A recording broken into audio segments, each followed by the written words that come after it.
రెండవ గుడారములో ఎక్కడ అలా స్పెషల్ వస్తూ ఉంది.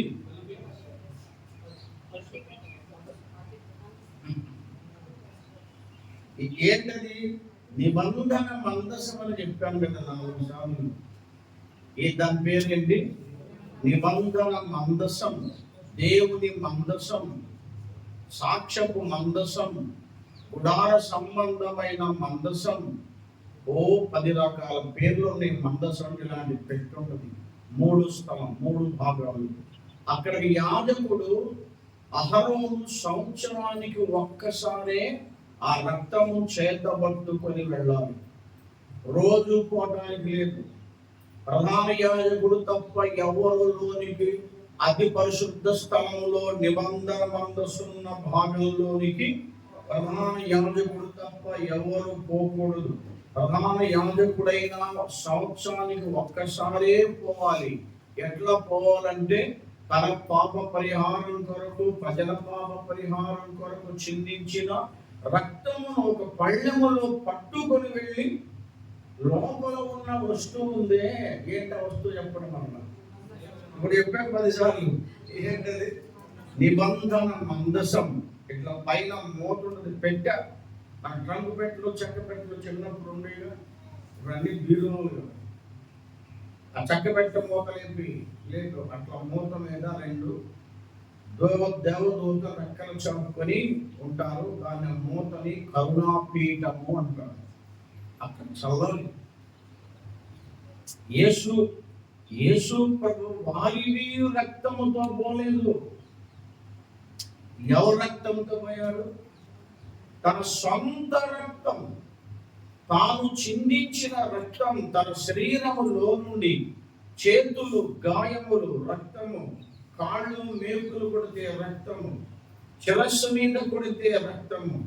ఆయన కొరడాలతో ఒకటి తప్ప 40 దెబ్బలు కొట్టినప్పుడు ఆ శరీరం అంతా చీల్చబడి చేపలు పట్టే గాలములాగా 7 గాలాలతో కొట్ట ఉంటుంది రోమీలకు. ఆ 7 కొంకీలు పెట్టి కొట్టినప్పుడు ఆయన ఆ వంకరలు, ఆ గాయం ఉంది, గాలం ఉంది, అవి ఆయన శరీరంలో గుచ్చుకొని శరీరము చీల్చివేసింది. అమూల్య రక్తమును తన రక్తమును చేతబట్టుకొని ఇప్పుడు తండ్రి యొద్దకు పరిశుద్ధ స్థలానికి పరలోకంలో ప్రవేశించాడు. 24 చదవండి. అదే హెబ్రీయులు. నిజమైన పరిశుద్ధ స్థలంలో పోలి ప్రవేశించలేదు కానీ ఇప్పుడు మన కొరకు దేవుని సముఖమున కనబడుటకు పరలోకమందే ప్రవేశించెను. తర్వాత అంతేకాదు ప్రతి సంవత్సరము తనది కాని రక్తము ఆ పరిశుద్ధ స్థలంలో ప్రవేశించి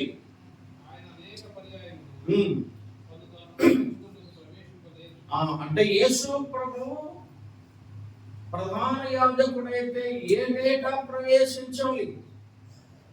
యేసు ప్రభు ఏటేటా చనిపోలేదు, ఏటేటా రక్తము కాల్చలేదు. ప్రతి సంవత్సరం యేసు ప్రభు బలైపోవాలి. ఒకే ఒక బలి యుగముల సమాప్తి యందు ఒక్కసారి ఒక్క అర్పణ, ఒక్క బలి, ఒక్క అర్పణ. ఒక్కసారి యేసు ప్రభు సర్వలోకమునకు సరిపోయిన బలియాగం చేసి రక్తము చిందించి లేచారు. లేచి ఇప్పుడు పరలోకమందు తండ్రి యొద్దకు చెప్పండి ఎక్కిపోయి తండ్రికి చూపించారు. చదవండి. అదే వచ్చిన వాళ్ళ కంటిన్యూ. అది వదిలేదు, ఇంకా కంటిన్యూ.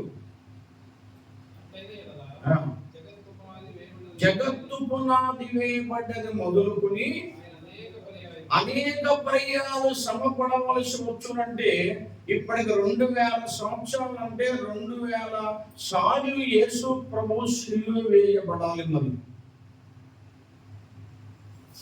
ఒక్కసారే అని ఉంది బైబిల్లో. ఎబ్రీ పత్రిక 10వ అధ్యాయం, ఎబ్రీ పత్రిక సుమారు 10-12 సార్లు ఒక్కసారి ఒక్క అర్పణ అని ఉంటుంది. అవన్నీ ఇప్పుడు నేను తిప్పడం కుదరదు. అందుకని చెప్తే 10వ అధ్యాయంలో చదువుకోండి, 9వ అధ్యాయంలో ఎబ్రీయులకు చదువుకోండి. ఆయన ప్రతి ఏటా చనిపోవలసి వస్తే ఇప్పటికి 2000 సంవత్సరాలు, అంటే 2000 సార్లు యేసు ప్రభు స్త్రీలు వేయబడాలి. పడుతున్నాడా చెప్పండి? ఒక్కసారే 2000 ఏళ్ల క్రితం ఆ బలియాగం చేశాడు. అది ఎప్పుడున్న వారికి, ఇప్పటికి రాబో తరానికి, రాబో యుగానికి కూడా సరిపోయిన ఒకే ఒక అర్పణ బలి అన్నాడు. వాక్యం అది పట్టుకొని ఆయన పరలోకమునకు వెళ్ళి తండ్రి ఏ పని పంపించాడో ఆ పని చేసి చూపించి, గాయమును చూపించి, రక్తము చూపించి, పునరుద్ధాన బలమును చూపించి తిరిగి భూలోకానికి వచ్చినప్పుడు అక్కడ ఈ మగ్దలేని మరియ ఏడుస్తా కనబడింది. అది సందర్భం. ప్రభు వచ్చాడు. ఏంటి ఏడుస్తున్నావు మరియా అన్నాడు. ప్రభువును తోటమాలి అనుకుని, లేక బోధకుడు నా ప్రభువుని ఎవరో తీసుకెళ్ళారయ్యా అని అన్నది. ఆ సంభాషణలో ప్రభు అన్నాడు, నేను ఇంకను తండ్రి యొద్దకు ఎక్కిపోలేదు. ఏమన్నాడు ఆమెతో చెప్పండి? నన్ను ముట్టవద్దు. తాను చేసిన బలియాగము అపవిత్రం కాకుండా, మలినము కాకుండా తండ్రికి ముందు చూపించాలి. అసలు ఆయన ఈ లోకంలో పాపాత్మల కొరకు చనిపోవాలని పంపించబడి యేసు ప్రభువుని ఎవరు పంపించారు చెప్పండి? అంతే, తండ్రి అయిన దేవుడు. ఆయన పంపిన పని చేసి ఆయనకు రుజువు చూపించి అప్పుడు వచ్చి అన్నాడు ఆ మాట. అంటే ఆ మాట అనకముందు నన్ను ముట్టుకొనవద్దు, నేను ఇంకా తండ్రి యొద్దకు ఎక్కిపోలేదు. ఆ మాట అనకముందు ప్రభు ఎక్కడ పోయాడని అర్థం? తండ్రి యొద్దకు ఎక్కిపోయి కదా, కనపరుచుకొని చూపించుకొని ఆయన అప్పుడు మళ్ళా భూలోకానికి వచ్చి ఆమెతో మాట్లాడి, శిష్యులతో మాట్లాడి, అపోస్తలులతో మాట్లాడి, వారందరికంటే ఆయన ముందుగా గలిలయకు పోతాడని ప్రవచన ప్రకారం వెళ్ళి అక్కడ శిష్యులకు కనబరుచుకున్నాడు.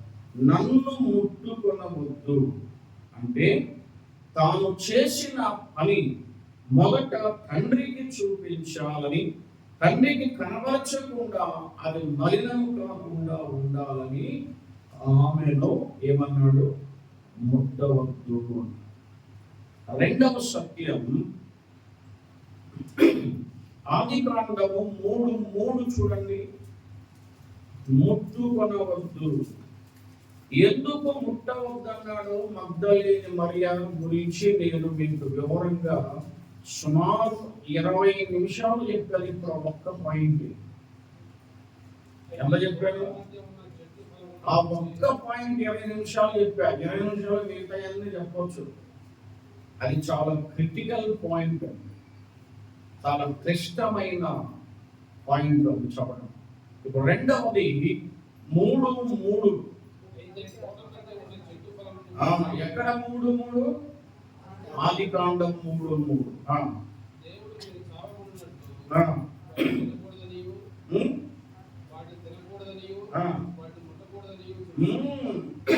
సాతాను ఏదెన్ తోటలోకి పోయాడు. సాతాను పోయాడు, సర్ప రూపంలో పోయాడు. ఆడు సర్పమే.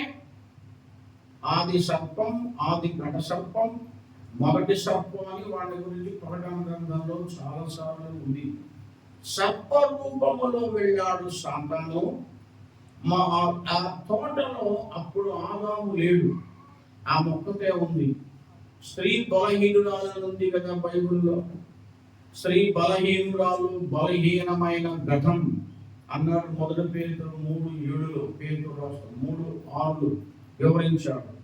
కాబట్టి ఇప్పుడు భర్త లేడు, పురుషుడు లేడు. కాబట్టి ఈమె ఎట్టయినా మోసం చేసి పాపం చేయొచ్చని సాతాను వెళ్ళి మొదలెక్కడ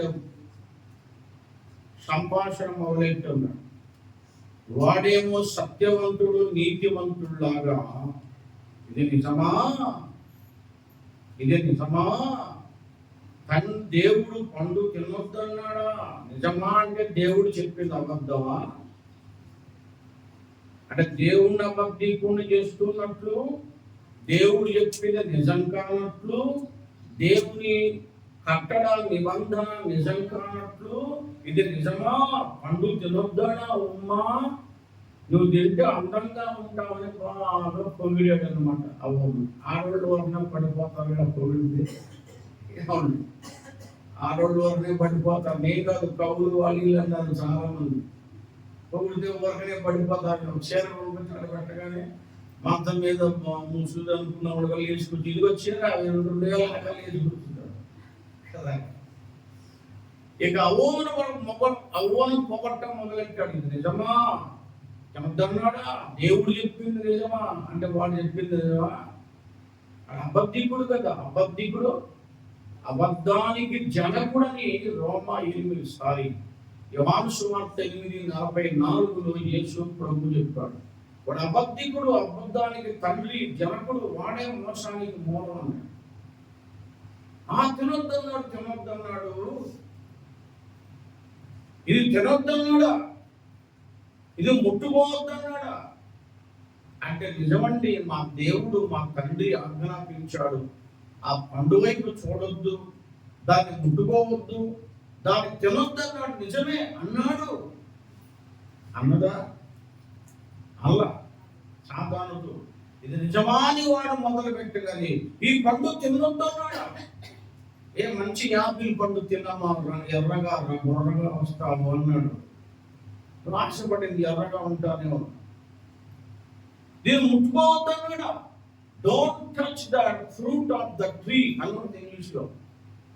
don't touch the tree of life, the fruit of life, జీవవృక్ష ఫలమును ముట్టుకోవద్దన్నాడా, తినొద్దన్నాడా? మరి అన్ని తినమన్నప్పుడు అది ఎందుకు తినొద్దన్నాడు? ఆ తింటేదో దేవతలు మాత్రం గొప్పగా బ్రహ్మాండంగా ఉంటావు, ఇంకేదేదో అయిపోతాం అనగా ఐసయ్యాయి మొట్టై రొట్టె అయిపోయింది. ఎవరు? అవ్వమ్మ తిన్నది పాపం తెచ్చిపెట్టింది. అందులో ఉన్న మాట మన అంశంలో ఏంది? ఈ పండు ముట్టుకోవద్దన్నాడా? అది దేవుడు అన్నాడా లేదా? ముట్టుకమ్మా, తినమ్మా, చూడమ్మా, చెట్టెక్కమ్మా, కోసుకమ్మా, కత్తిపెట్టి పెట్టి కోసుకమ్మా, కత్తిపెట్టి కోసుకొని ముక్కలు చేసుకొని అందులో కారం పెట్టుకుని తినమ్మా అని. ఒకసారి ట్రైన్లో ప్రయాణం చేస్తారు, ఒంగోలు మీటింగ్ కూర్చున్నాను. వెనక ఒక ఆమె జాంకాయలు కొట్టేసి అమ్ముకుంటూ వస్తూ కత్తితో వచ్చి కారం పెడతాం, ఒకటి 10 రూపాయలు. కత్తితో పోసి కారం పెడతా, ఒకటి 10 రూపాయలు. కత్తితో పోసి కారం పెడతా, ఒకటి 10 రూపాయలు అనుకుంటాం. పక్క భోగిలో ఉంది, నేను ఎంట్రన్స్ భోగిలు నాకు వినపడతా ఉంది. ఇదే కత్తితో పోసి కారం పెడతా.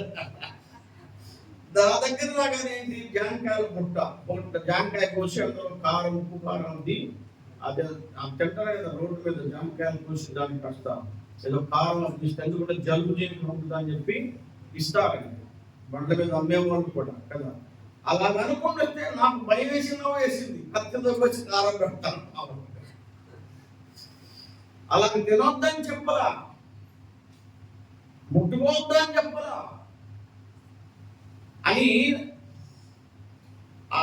అవ్వమ్మ సాతాను యొక్క ప్రేరేపణకు లోబడి ఈ పండు తినవద్దు, ముట్టుకోవద్దన్నాడు. నిజమే అన్న మాట అవ్వమ్మ నోట రాలేదు. వాడు ఏదేదో చెప్పగానే దేవతలు అయిపోతావు, అది అయిపోతాను కానీ ఆమె పండు ముట్టుకొని ఆజ్ఞ అతిక్రమించి తప్పు చేసి పాపం చేసి దేవుని కమాండ్ అంటారు ఇంగ్లీష్ లో. God command, don't touch the fruit of the living tree, జీవవృక్షము యొక్క ఆ పండు నీవు ముట్టవద్దు. మరి ముట్టుకుందా లేదా?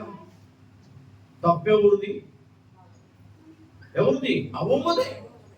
మరి దేవుని ఆజ్ఞ అతిక్రమించడం తప్పే కదా. దేవుని ఆజ్ఞ అతిక్రమించడం పాపం. ఆజ్ఞ అతిక్రమమే పాపమని 1 యోహాను 3:4 వివరించాడు. ఆ పండు ముట్టుకోవద్దన్నాడు. ముట్టుకుని పాపము తెచ్చిపెట్టి దేవతలాగా ఉంటామనగానే దెయ్యమైపోయింది. ఎవరు? అవ్వ. ఆయన వచ్చాడు, ఆమె కూడా పెట్టింది. ఎక్కడ నీకు? ఎక్కడ నుండి తెచ్చావు? పనికొచ్చావా? తోటలకు ఎవడన్నా జాంకాయలు అమ్ముకునేవాడు వచ్చాడా? ఏదైనా తోటలోని లేక ప్రత్యేకమైన పండు తీసుకొచ్చి అమ్ముకోవడానికి వచ్చాడా? పొట్టలో పెట్టుకుని ఎక్కడైనా నీకు అడగరా? అడగొద్దు మరి భర్త. ఈ పండు ఎక్కడిది? ఎక్కడ తెచ్చావు? చెట్టు ఎక్కావా? ఇదేదో మెరుస్తుంది, ఇందులో ఏదో లైటింగ్ ఉంది, దేవుడు వద్దన్నది తెచ్చావా? ముట్టుకోవద్దని ముట్టుకున్నావా? ఎందుకు తిన్నావని మందలించకుండా పెట్టగానే ఐస్ అయిపోయి నా భార్య కూసి యాపిల్ ముక్కలు పెట్టింది ప్లేట్లో. ఐస్ అయిపోయి ఆయన కూడా తిన్నాడు. అదే భార్య ఏదైనా వండి పెడితే ఆఫీసులు రాగానే పరమాణం వండి పెట్టారనుకో, స్వీట్ అవ్వటం అమ్మగా తింటుందా? ఎట్లా ఎవడైనా ఉండదు. అడగకుండానే తినేసాడు. ఎక్కడిది? ఎందుకు తిన్నావు? ఎక్కడ తెచ్చావు? నీకు ఎక్కడదని భార్యను మందలించాలి కదండి. నువ్వు లేనప్పుడు ఎవడో వచ్చాడయ్యా చెట్టుకి పట్టుకొని నాతో మాట్లాడ. ఎవడసలు? నేను లేనప్పుడు ఎందుకు రాణించావు పరాయి పురుషుణ్ణి? వారితో ఎందుకు మాట్లాడావు? రాదాము మందలించాలి కదా. ఆయన కూడా పడిపోయాడు. ఇద్దరు ఆజ్ఞ అతిక్రమించి తప్పు చేశారు, పాపాన్ని తెచ్చిపెట్టారు. ఆదికాండం 20వ అధ్యాయం 6వ వచనం చదవండి. 20వ అధ్యాయం 6వ వచనం. అందుకు దేవుడు అవును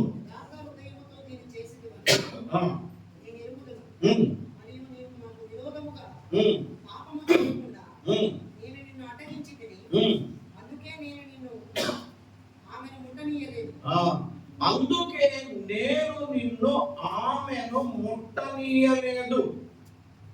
డోంట్ టచ్ అనదర్ వైఫ్.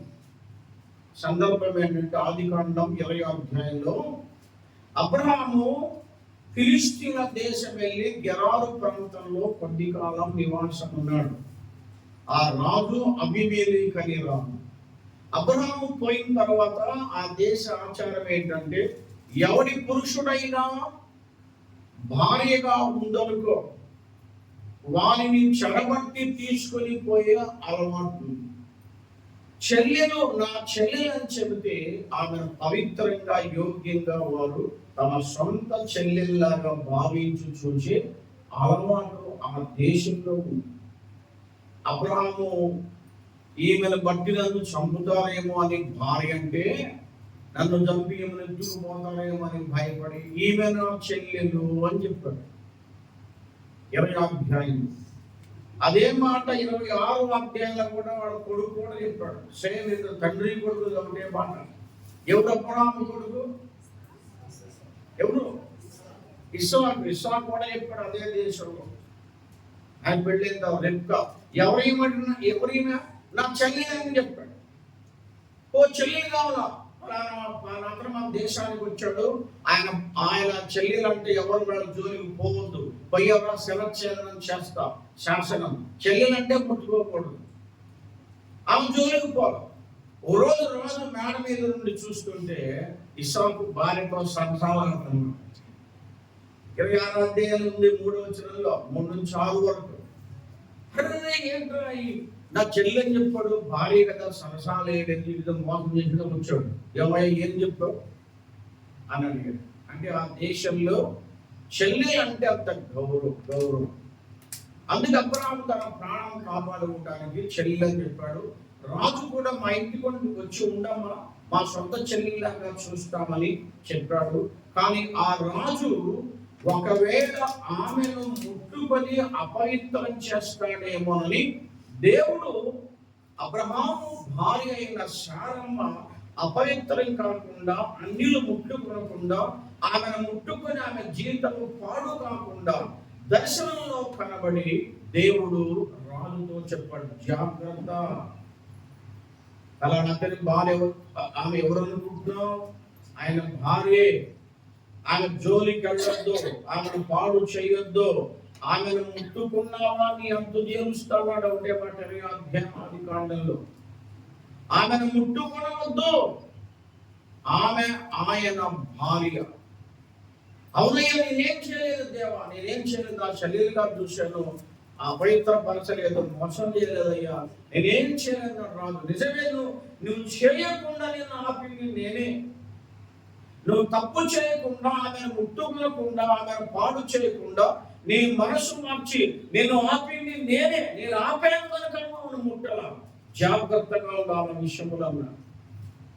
20వ అధ్యాయం ఆదికాండం 1 నుంచి 10 వచనాలు మీరు చదివితే అక్కడ సంగతి మనకు తెలుస్తుంది. మరొక సత్యం నిర్గమకాండములోకి రండి, 19వ అధ్యాయం 12, 13 వచనాలు చదవండి. నిర్గమకాండం 19వ అధ్యాయం.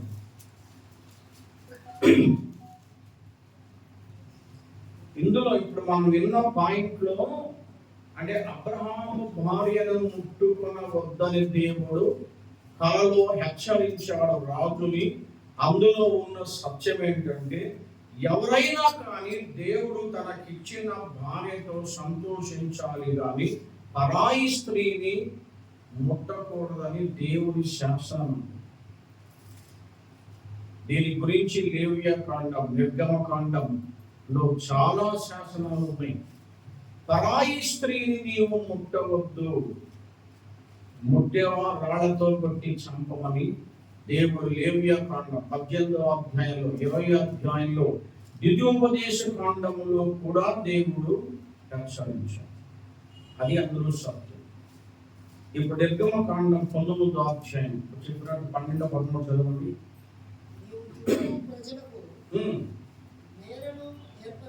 ఆ ప్రజలకు మేరను ఏర్పరచి ఈ పర్వతము ఎక్కవద్దు, అంచును ముట్టవద్దు. ఏమనంటే దేవుడు సీనాయి పర్వతం మీదకి వచ్చాడు, తన ప్రజలతో మాట్లాడటానికి వచ్చాడు. అయితే ఒక హద్దు పెట్టాడు దేవుడు. ప్రజలందరూ పర్వతానికి దూరంగా ఉండాలి. ప్రజలైనా, ప్రజలతో ఉన్న వారి వస్తువులైనా, జంతువులైనా ఈ సీనాయి పర్వతమును ముట్టువాడు చస్తాడు. ఆ సీనాయి పర్వతం మీదకి దేవుడు దిగి వచ్చాడు. అది దేవుని సన్నిధి, దేవుడు ఉన్నాడు, ఆయన మహిమ ఉంది, ఆయన కృప ఉంది, ఆయన సన్నిధి ఉంది. ఆయన ఉన్నాడు పర్వతం మీద. దేవుడు పర్వతం మీద నివసిస్తాడని ఆయన కోరుకున్నాడండి. కనుక ప్రజలు ఎవరైనా కానీ హద్దు దాటి, నియమించిన హద్దు దాటి ముందుకొచ్చి పర్వతం యొద్దకు రాకూడదు.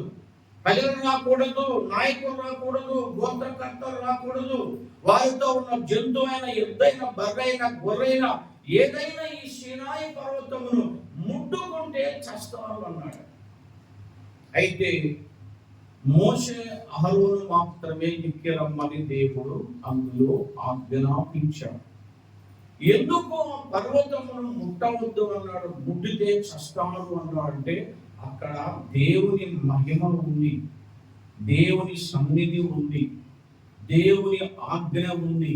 అంటే దేవుడిచ్చిన హద్దు. ఈ హద్దు దాటి ఈ మేర అంటే తెలుసా? ఈ మేర దాటి అంటే హద్దు అని. దేవుడి గీసిన గీత దాటి, మేర దాటి, హద్దు దాటి అద్దరికి మనం పోకూడదు. దాటేమో చేస్తాం.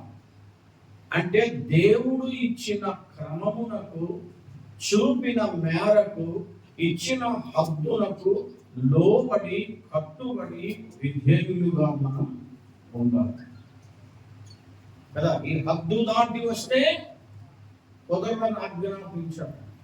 మేర, ఈ మేర దాటి రావద్దు. మేర అంటే హద్దు అనే అర్థం. ఆయన కొలకర్ర తీసుకొని కొలిశాడు, కొలబద్ద తీసుకొని కొలిసి హద్దు వేశాడు, గీత తీశాడు. ఆ గీత దాటి రావద్దు. ఎవడైనా వచ్చి పర్వతాన్ని ముట్టుకున్నాడు, ఆ ముట్టుకున్నవాడు చస్తాడు అని ఆజ్ఞాపించాడంటే మనము కూడా దేవుడు మనకిచ్చిన మేర, మనకిచ్చిన హద్దు, అదే వాక్యం, ఆ కొలకర్ర, ఆ కొల దారం అని ఉంది బైబిల్. ఆ కొల ద్వారం, ఆ కొలకర్ర, ఆ హద్దు దాటి మనం ఉండకూడదు. అంటే దేవుడిచ్చిన మేరలో ఉండాలి, దేవుడిచ్చిన హద్దులో ఉండాలి, దేవుడిచ్చిన కొల గీత, ఆ గీత దాటి మనం అద్దరికి పోకుండా ఆ హద్దులో మనం ఉండాలి. ఎవరి హద్దులో వాళ్ళు ఉండాలి. అవునా? సంఘం ఉంది, సంఘమైనా అంతే. కుటుంబం ఉంటే కుటుంబమైనా అంతే. ఆ హద్దు మేర దాటి వెళ్తే నష్టం ఉంది అన్నాడు. ఎవడైనా వచ్చి ఈ పర్వతమును ముట్టుకున్న ఎడల వాడు కష్టాలు. మరొక మాట లేవియా కాండం చూడండి, 12వ అధ్యాయంలో, అది వద్దులేండి, వచ్చిన వద్దులని 5వ అధ్యాయంలో లేవియా కాండంలో అవసరమైతే చూద్దాం. 5:2-3 చదవండి. లేవియా కాండం 5:2-3. ఏ అపవిత్రమైన వస్తువునైనా ముట్టిన ఎడల అది అపవిత్రము. ఏమన్నాడు? ఎవడైనా అపవిత్రమైన దానిని ముట్టకూడదు. Don't touch unclean things. అపవిత్రమైన దానిని ముట్టకూడదు. 11:8 చదవండి. అదే లేవియా కాండంలో 11:8.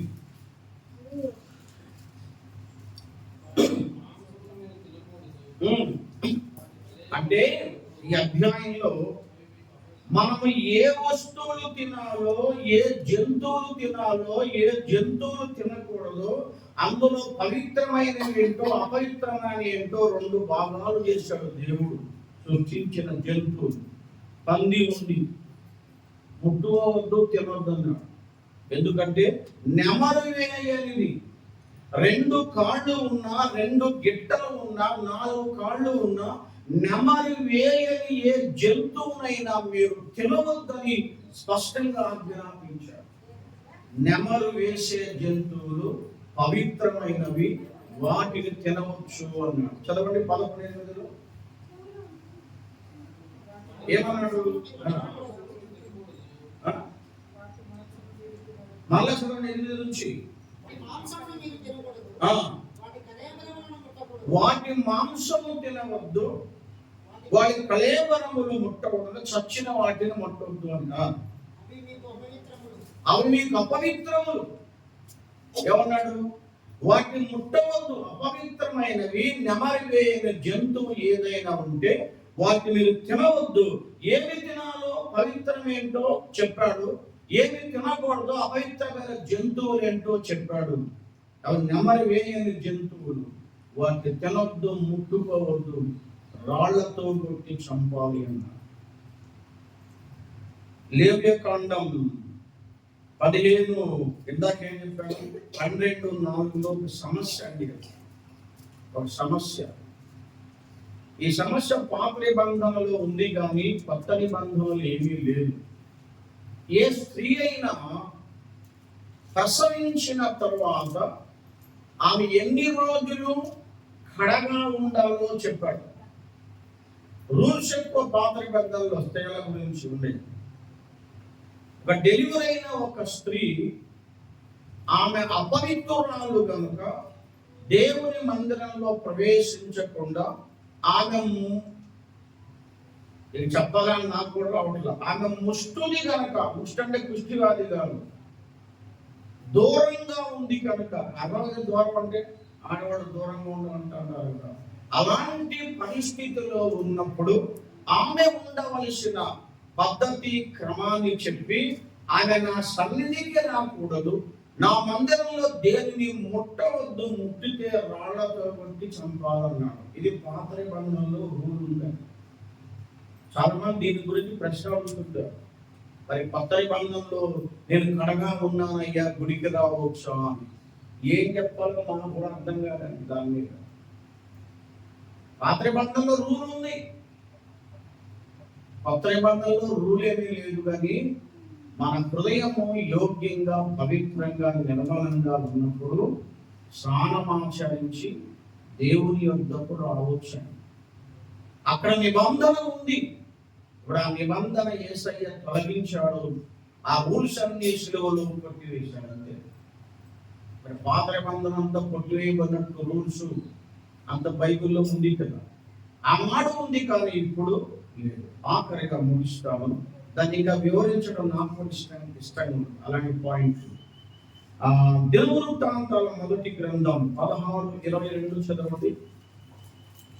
మొదటి దినవృత్తాంతాలు 16:22. ఆయన ఎవరినైనాను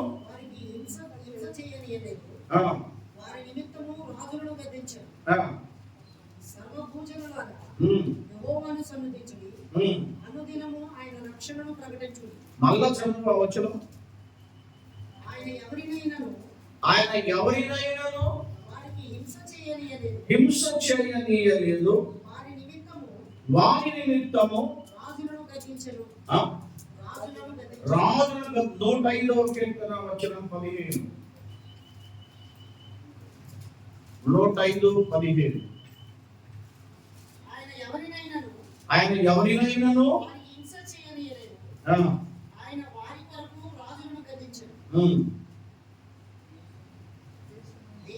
అసలు అదిగా దాన్ని వచ్చిన అర్థాలు అనుకుంటాను. దేవుడు అభిషేకించిన వాణిని మొట్టవలదు అని. అది అయితే నేను ఇంగ్లీష్లో చదివి ఇంగ్లీష్లో రాసుకుంటాను కాబట్టి వచనాలు తెలుగు బైబిల్కి ఇంగ్లీష్లో తేడా ఉంటుంది. తెలుగులో ముందు ఉంటే ఇంగ్లీష్లో అనుకుంటాం, ఇంగ్లీష్లో అనుకుంటే తెలుగులో ముందు ఉంటుంది.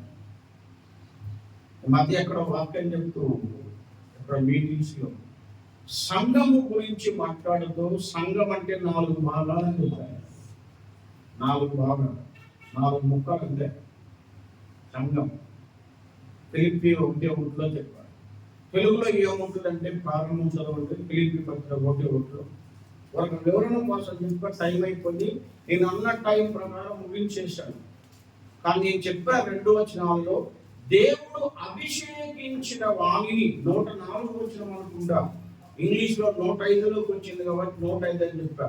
108వ కీర్తన అందుకే చెప్పాక ఇంగ్లీష్లో పైన తెలుగు తేడా ఉంటుందండి. నేను రాసుకోవడం అలా ఉంటుంది కాబట్టి తెలుగులో వచ్చిన తేడా వచ్చింది.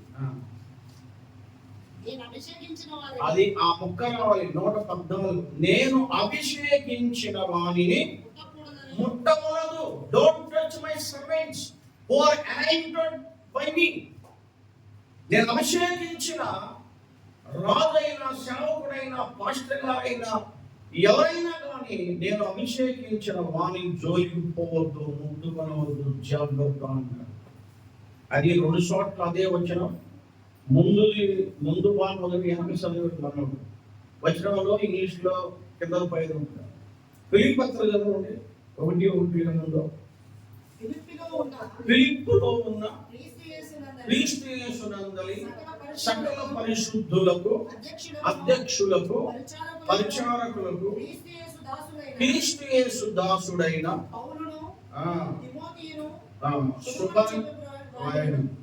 సంఘం అంటే 4 రకాల ప్రజలు: సేవకులు, పెద్దలు, పరిచారకులు, విశ్వాసులు. ఈ విశ్వాసుల్లోనే సోదరులు ఉన్నారు, ఈ విశ్వాసుల్లోనే యవనస్తులు కూడా ఉన్నారు. 4 ముక్కలు. ఇది ప్రారంభం తెలుగులో ఎట్లా ఉంది? నల్లగదు. ఫిలిప్పులో ఉన్న క్రీస్తు యేసు నందలి ఆ పరిశుద్ధులకు ముందు తెలుగు బైబిల్లో పరిశుద్ధులు విశ్వాసులతో ప్రారంభమైంది. ఇంగ్లీష్ బైబిల్లో to the call and the servant of God. మొదట దేవుని సేవకులతో ప్రారంభించి విశ్వాసులతో ముగించినట్లు ఇంగ్లీష్ బైబిల్లో ఉంటుంది. సరే, ఏది ఏమైనా అక్కడ 14లో దేవుడు అభిషేకించిన వాణిని చెప్పండి ముట్టుకొనవద్దు. 7 అంశాలు చెప్పా. డోంట్ టచ్, ముట్టవద్దు. అంటే దేవుని సేవకులను ముట్టవద్దు అంటే దేవుడు వారిని పిలిచి ఏర్పరచి ఎన్నుకొని అభిషేకింపబడిన వారు దేవుని సేవకు.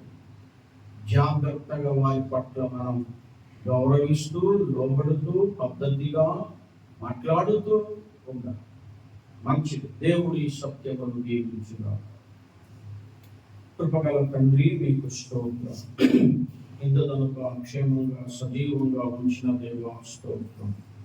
ఈ దినం ప్రారంభంలో ఉదయము సాయంత్రము 4 సందేశాలు మీరు అందించారు. స్తోత్రం. ఈ సాయంకాల సమయంలో ఆయన ముట్టుకొనవద్దు. Don't touch the things. ఏది ముట్టుకోకూడదు.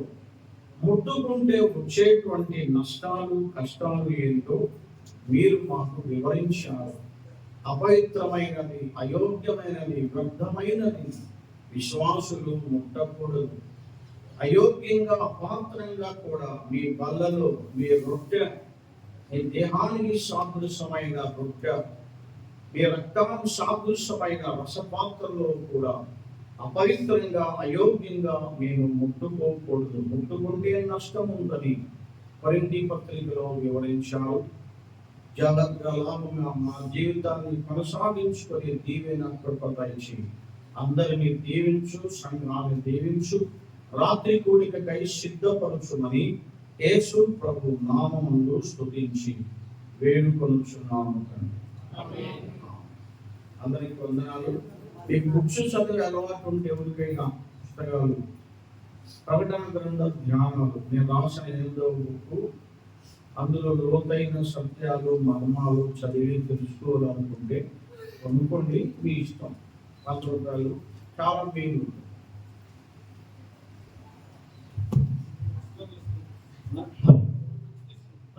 మరి శ్రేష్ఠమైనటువంటి ఉత్సవాలు అందించినటువంటి తెలియజేస్తున్నాం. పూర్తిగా ప్రార్థన చేసుకుని మనం ముగించుకున్నాం. విజయపాలన వచ్చి ప్రార్థన చేస్తాం.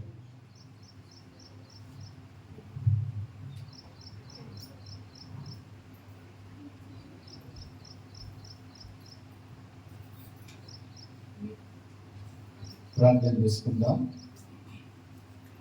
ప్రియమైన తండ్రి, ఇంతవరకు మీ సన్నిధి మాకు తోడుగా ఉంచి మీ దాసుల ద్వారా నాకు మాకు ఏ సందేశం అవసరం ఉన్నదో మీరు స్పష్టంగా తేటగా మీరు మాట్లాడారు. దాన్ని బట్టి మీ కొందనాలు తెలుస్తున్నాను. ఈ లేఖన సత్యాలు విని విడిచిపెట్టి వారుగా కాక వీటిని మా జీవితంలో భద్రపరుచుకొని మేము ప్రభా వేటిని ముట్టకూడదు, ప్రభా వేటిని ముట్టాలో, వేటిని కలిగి ఉండాలో ఇవి మాకు నేర్పుతూ వచ్చారు. దాన్ని బట్టి మేము స్తుతిస్తున్నాం. వాక్యము బోధించిన మీ దాసును బలపరిచింది కావాలనుకోండి. వారికి మంచి ఆరోగ్యాలు తెచ్చింది. ప్రభా ఈ సంఘములో అనేక మంది విడుదలంగా మీ వాక్యం విన్నాం. మీరు నాకు కూడా అవకాశం ఇచ్చారు. దాన్ని బట్టి స్తుతులు చెల్లిస్తున్నాం.